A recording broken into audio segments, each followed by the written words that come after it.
Hi friends, welcome to మన చందమామ కథలు. ఈరోజు ఒక సింపుల్ స్టోరీతో నేను ముందుకు వచ్చాను. ఇది కూడా పాత స్టోరీయే, కానీ చాలా మంచి మారల్ ఉన్న స్టోరీ. తెలుసు కదా, బేసిక్స్ ఎప్పటికీ మారవు. నీ మంచితనమే నిన్ను కాపాడుతుంది అనే బేసిక్ కాన్సెప్ట్తో నడిచిన ఈ స్టోరీ చదివినప్పుడు నాకు చాలా మంచిగా అనిపించింది. అందుకే ఈ స్టోరీ మీతో షేర్ చేసుకుంటున్నాను. ఇది సెప్టెంబర్ 1978లో ప్రచురితమైంది. కథ పేరు పశువుల కాపరి దానయ్య.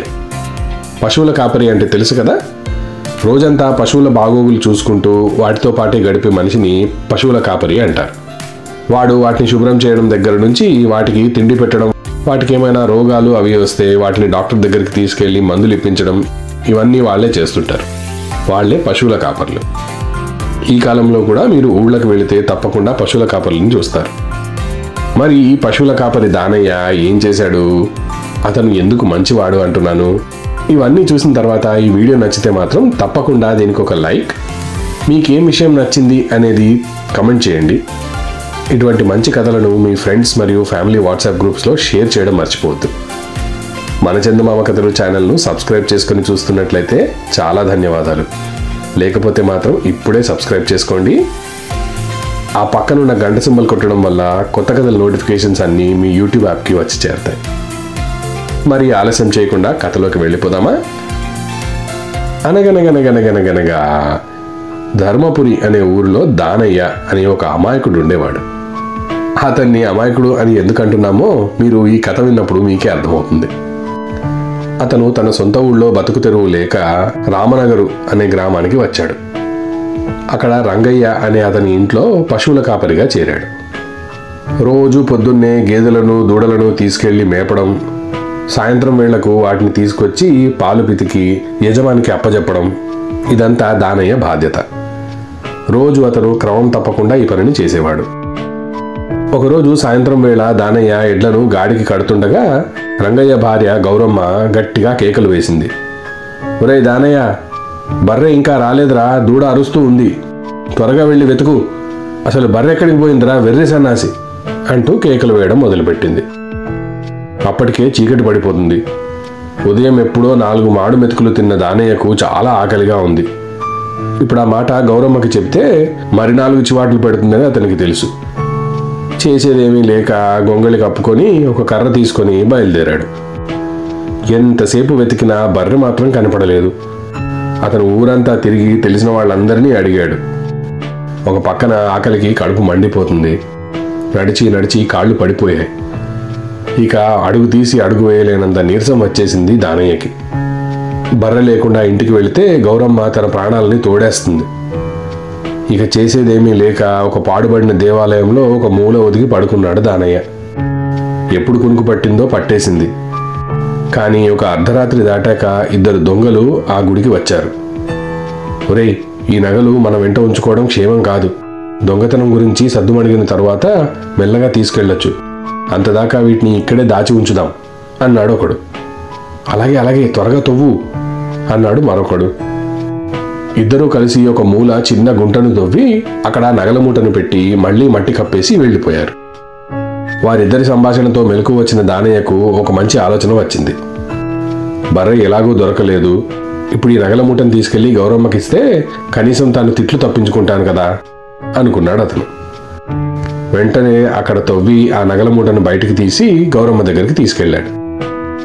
బర్రె లేకుండా అర్ధరాత్రి తిరిగి వస్తున్న దానయ్యను చూసి గౌరమ్మ బాగా మండిపడింది. కానీ అతను తెచ్చిన నగల మూటను చూసిన తర్వాత పరమానందం చెందింది. అమ్మ, ఆకలి మండిపోతుంది, 4 మెతుకులుంటే పెట్టండి అన్నాడు దానయ్య దీనంగా. నీకోసం చూసి చూసి అన్నం కుక్కలకు పడేశాను, ఇప్పుడు ఏమీ లేదు, పోయి పడుకోపో అంటూ గౌరమ్మ తలుపేసేసుకుంది. నీరసంతోనూ నిరాశతోనూ దానయ్య కాళ్ళు ఈడ్చుకుంటూ అక్కడికి వెళ్లి పశువుల కొట్టంలోనే పడుకున్నాడు. గౌరమ్మ వెంటనే నిద్రపోతున్న భర్తను లేపింది. ఆ నగల మూటను చూపించింది. మూటను విప్పి నగలు చూడగానే రంగయ్యకు గుండె ఆగినంత పని అయిపోయింది. ఒసేయ్, ఇవి మామూలు నగలు కావే, మహారాజులు మహారాణులు ధరించేవి. ఇవి మన దగ్గర ఉన్నట్టు తెలిస్తే మన ప్రాణాలు మనకు దక్కవు అన్నాడు రంగయ్య. ఎవరు చెప్తారు, మనం తెలియనిస్తే కదా అన్నది గౌరమ్మ.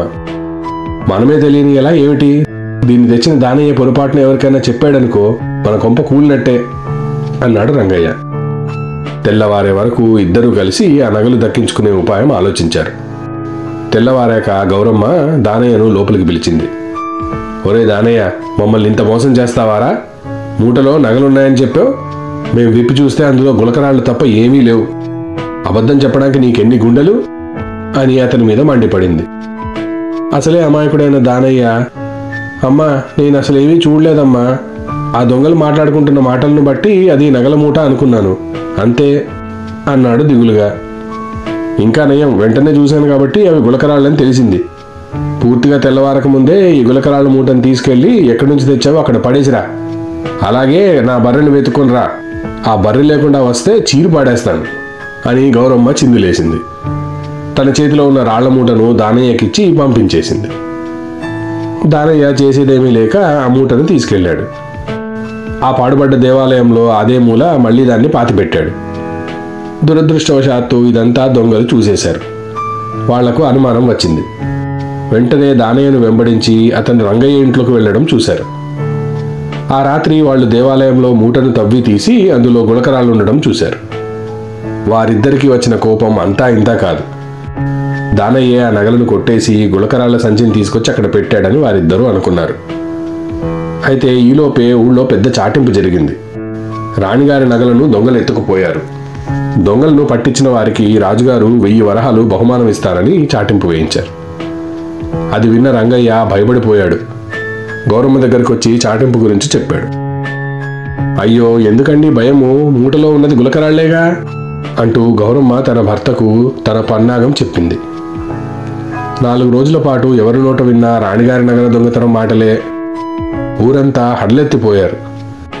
ఆ తర్వాత క్రమంగా ఆ విషయం కూడా మరుగున పడిపోయింది. ఇక గౌరమ్మకు కాస్త ధైర్యం వచ్చింది. ఆమెకు నగలు పెట్టుకోవాలనే కోరిక కూడా మొదలైంది. ఒకరోజు రాత్రి అందరూ నిద్రపోయాక ఆమె మంచిగా నగలను ధరించి అద్దంలో తనను తాను చూసుకొని మురిసిపోసాగింది. అర్ధరాత్రి వేళ ఇంట్లో దీపం వెలుగుతుండడంతో దానయ్యకు అనుమానం వచ్చింది. మెల్లగా వెళ్లి కిటికీ సందులోంచి చూశాడు.